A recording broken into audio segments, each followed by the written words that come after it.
Assalamualaikum warahmatullahi wabarakatuh. Kami dari kelompok 10B Pendidikan Sejarah yang beranggotakan saya sendiri yaitu Putri Firman Natasha, lalu ada Putri Marani dan Randy Raihan. Tujuan kami membuat video pembelajaran ini yaitu untuk memenuhi tugas mata kuliah Asia Tenggara.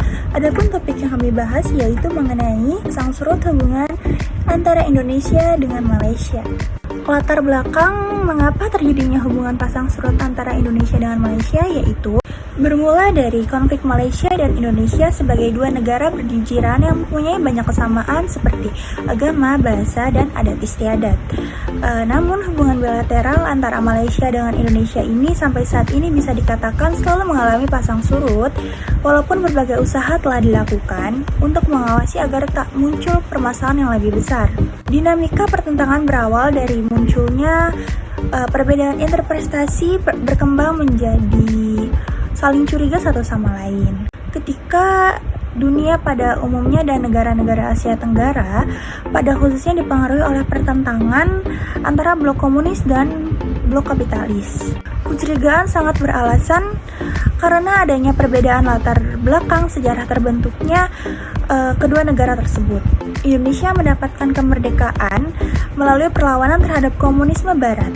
Sedangkan pembentukan negara Malaysia didukung Inggris dengan kepentingan untuk mempertahankan kapitalismenya.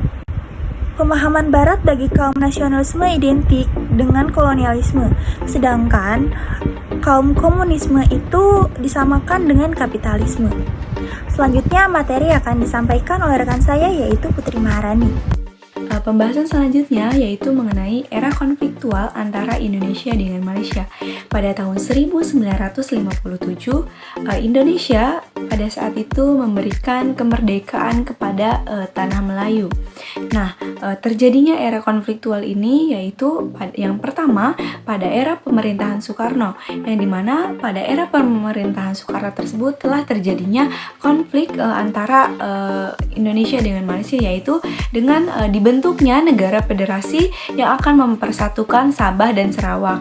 Nah, hal ini membuat Soekarno menganggap bahwa ini adalah bentuk penjajahan baru yang dilakukan oleh Malaysia. Yang kedua yaitu era pemerintahan Soeharto, yang dimana terlihat rivalitasi pembangunan.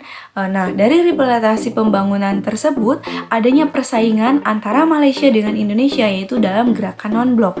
Yang ketiga yaitu pada masa pemerintahan B.J. Habibie. Nah, pada masa ini pihak Malaysia menuduh negara Indonesia mencampuri situasi dalam negeri Malaysia.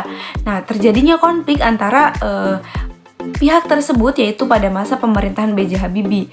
Yang keempat yaitu pada masa pemerintahan Megawati, yang dimana pada saat Megawati ini memerintah yaitu Indonesia kalah dalam perebutan pulau yaitu Pulau Sipadan dan Ligitan. Hal ini juga terus meluas konfliknya pada masa pemerintahan Susilo Bambang Yudhoyono, yang dimana Indonesia dan Malaysia yaitu memperebutkan daerah pulau tersebut karena mungkin perbatasan antara Indonesia dengan Malaysia itu sangat berdekatan.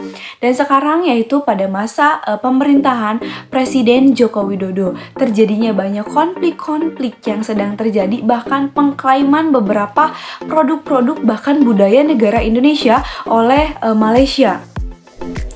B. Era kerjasama. Dalam hubungan diplomatik antara dua negara, tentunya akan ada permasalahan-permasalahan, terutama bagi Indonesia dan Malaysia yang memiliki batas laut dan udara secara langsung berdekatan.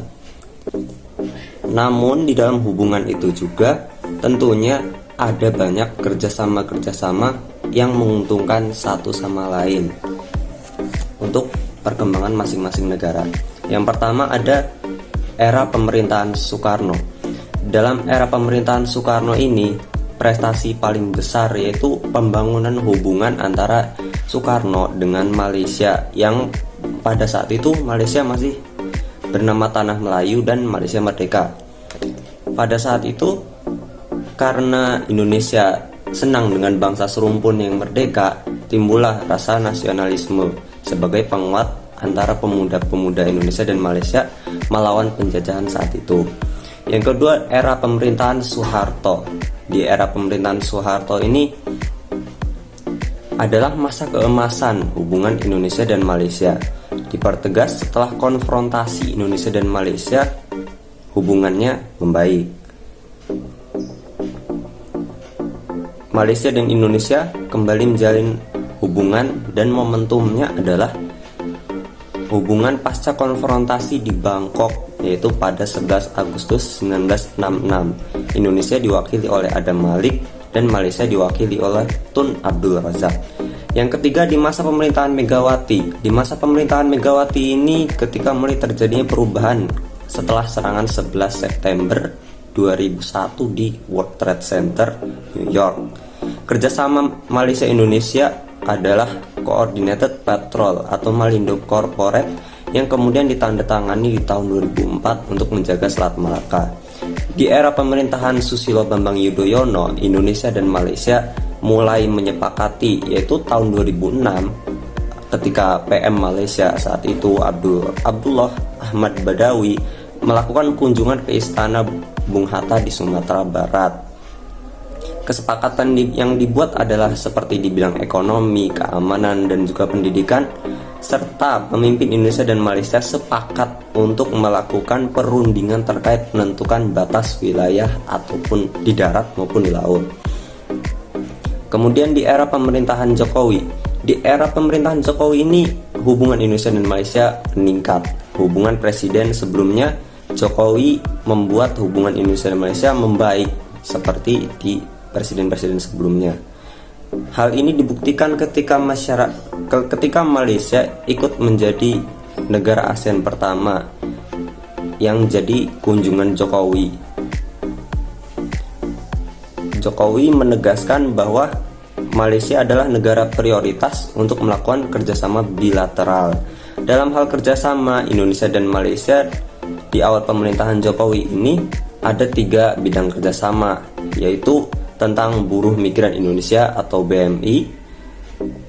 Nah, jadi buruh Indonesia ini jadi pokok permasalahan karena banyak atau tenaga kerja buruh dari Indonesia yang terdapat di Malaysia itu sekitar 2,5 juta warga dan statusnya itu masih ilegal.